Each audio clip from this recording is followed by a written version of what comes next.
जय द्वारकाधीश, जय काल भैरव, जय मेलडी माँ। तो आज टॉपिक है सुबह सुबह कोई आपके बारे में क्या सोच रहा है। 30 अक्टूबर संडे के लिए है ये रीडिंग, ठीक है। We got 3 episode here. पहला ये tarot, second is the energy oracle and third is the Avalon magic. तो तीनों के लिए हम करते हैं एक सिंपल मैनिफेस्टेशन कि भाई हमें सही एंड प्रॉपर गाइडेंस मिले।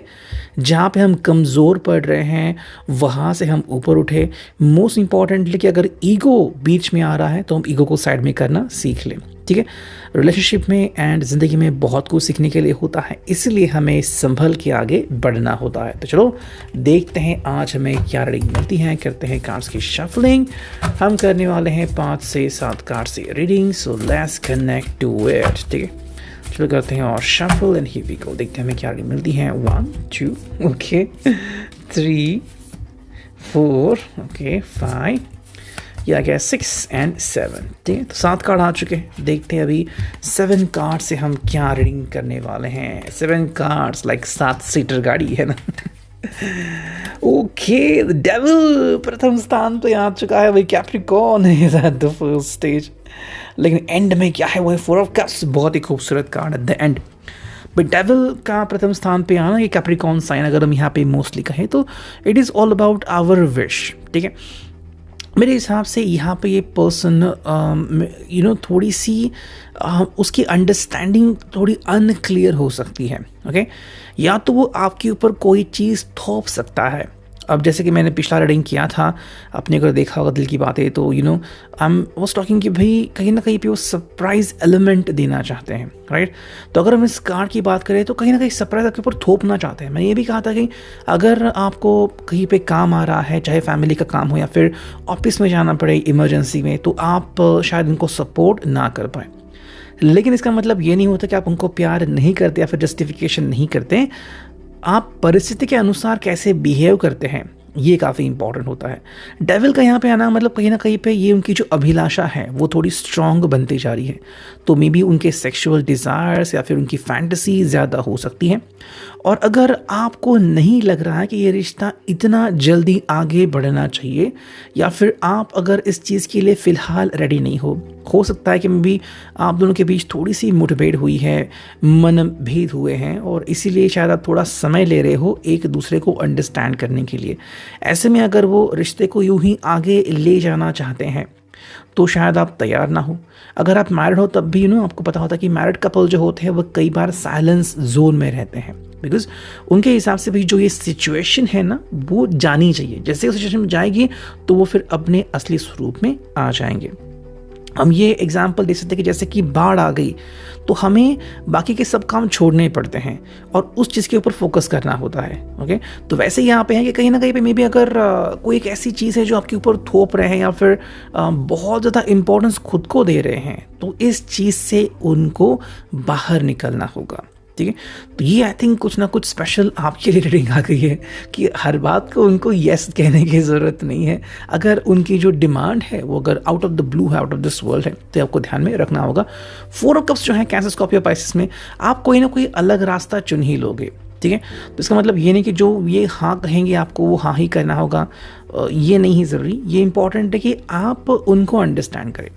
मान लो अगर वो बहुत ही ज़्यादा इच्छा कर रहे हैं और वो इच्छा इनके लिए भी सही नहीं है, फिर भी अगर इनको, जैसे कि मान लो किसी महंगे रेस्टोरेंट में आपको लेके जाना चाहते हैं और आपको पता है कि बहुत पैसे खर्च होंगे और ये करने की ज़रूरत नहीं है, ठीक है। So that is very important कि आप फिर क्या डिसाइड करते हो।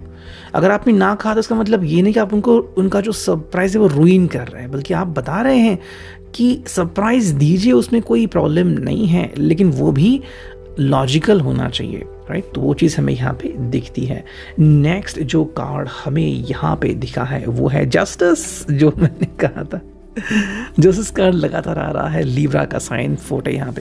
भाई जस्टिस यहाँ पे हो रहा है या नहीं हो रहा है वो देखना काफ़ी इंपॉर्टेंट होगा, बिकॉज देखो जैसे मैंने कहा है, शायद कुछ लोग मेरे इस वर्ड्स के अगेंस्ट जा सकते हैं कि नहीं, वो जो हमें सरप्राइज़ देना चाहते हैं हम उसे एक्सेप्ट करेंगे या फिर येस वी आर रेडी। तो ये उनके ऊपर डिपेंड है कि आपकी सोच क्या है। अगर आप उनकी हाँ में हाँ कहना चाहते हो तो काफ़ी अच्छी बात है, अगर नहीं भी गए थे तो भी काफ़ी अच्छी बात है, बिकॉज देखो रिश्ते आप दोनों को आगे बढ़ना है, ठीक है।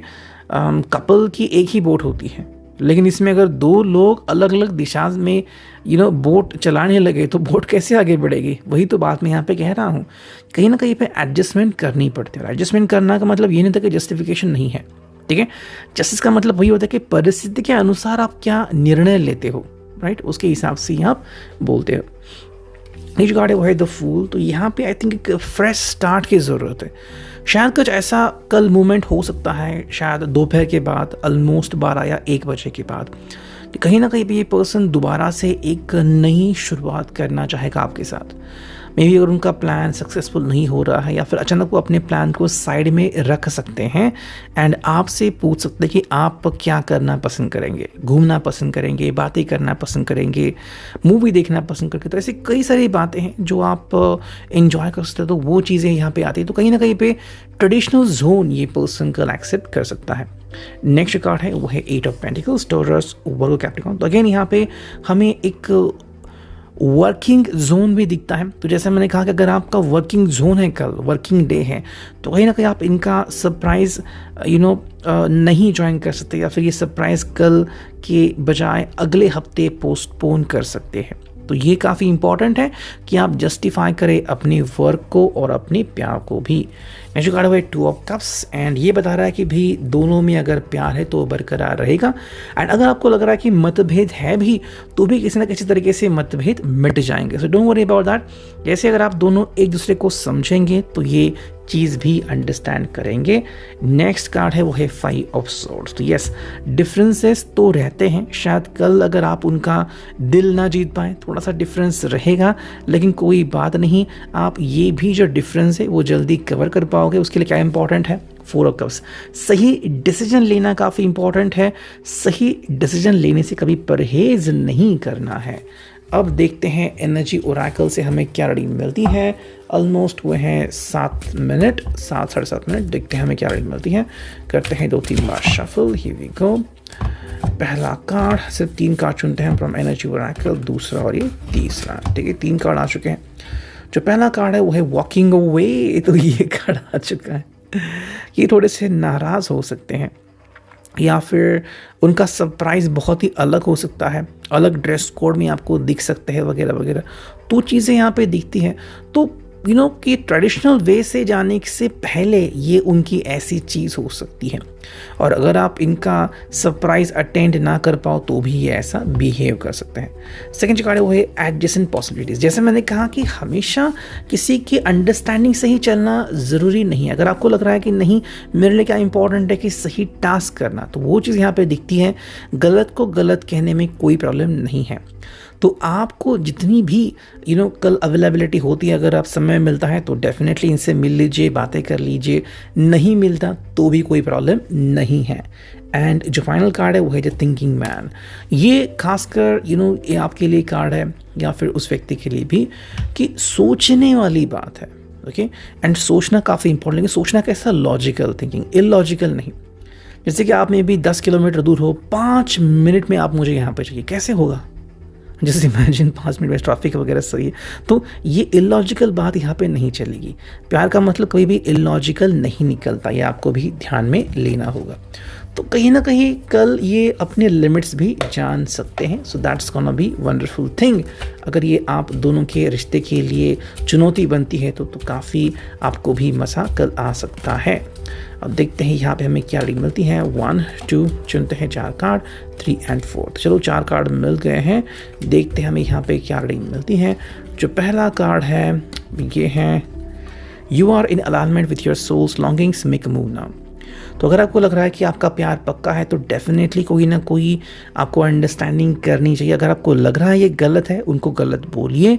अगर लग रहा है कि हद से ज़्यादा प्यार कर रहे हैं तो उन्हें वहीं पे रोक लीजिए। तो ये आपके लिए, उनके लिए, दोनों के लिए काफ़ी इंपॉर्टेंट होगा।